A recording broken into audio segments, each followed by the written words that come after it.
আমাদের একটু পরিশ্রম আর বুদ্ধিতেই বেঁচে যেতে পারে কাস্টমারের হাজার হাজার টাকা। আসসালামু আলাইকুম সবাইকে। গাড়িটা হচ্ছে হাইয়েস্ট 2016 মডেল। তো গাড়িটা সমস্যা হচ্ছে গাড়িটাতে এবিএস বাতি শো করে আছে। তো গাড়িটা অন্য আরেকটি ওয়ার্কশপে দেখিয়েছিল, ওইখানে এবিএস সেন্সরটাকে চেঞ্জ করতে বলছে। তো আমরা গাড়িটাকে স্ক্যান করে দেখলাম সামনের বাম পাশের চাকার এবিএস সেন্সরের সমস্যা দেখাচ্ছে। তো আমরা বাম পাশের চাকাটাকে খুলে নিয়ে এবিএস সেন্সরের ভোল্টেজটা চেক করে দেখলাম ভোল্টেজটা ঠিক আছে। এরপরে আমরা এবিএস সেন্সরটাকে খুললাম। তো এই সেন্সরটাকে কিন্তু আরেক জায়গায় বাদ করে দিয়েছে।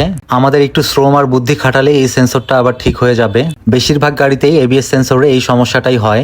অনেকেই আছে না বুঝে পুরো সেন্সরটাকেই চেঞ্জ করে দেয়। তো উপর থেকে দেখে এবিএস সেন্সরের যে তারটা আছে এটাকে ঠিক মনে হচ্ছে। তো চলেন সমস্যাটা আপনাদেরকে দেখাই। তো আমাদের দেশে রাস্তাঘাট বেশি ভাঙাচুরা থাকার কারণে গাড়িটি যখন স্পিডে কোনো ভাঙাচুরায় পড়ে যায় তখন সাসপেনশনটা বেশি খেলার কারণে এই এবিএস সেন্সরের তারে টার্ন লাগার কারণে ভিতর থেকে তার ছিঁড়ে যায়, উপর থেকে দেখলে সেটা বোঝা যায় না। তো আমরা এটাকে ঠিক করার জন্য এবিএস সেন্সরের যে তারের যে উপরে কাভারটা আছে সেটিকে ব্লেড দিয়ে কেটে নিচ্ছি। তারের মাথাটা বের করেন নাই,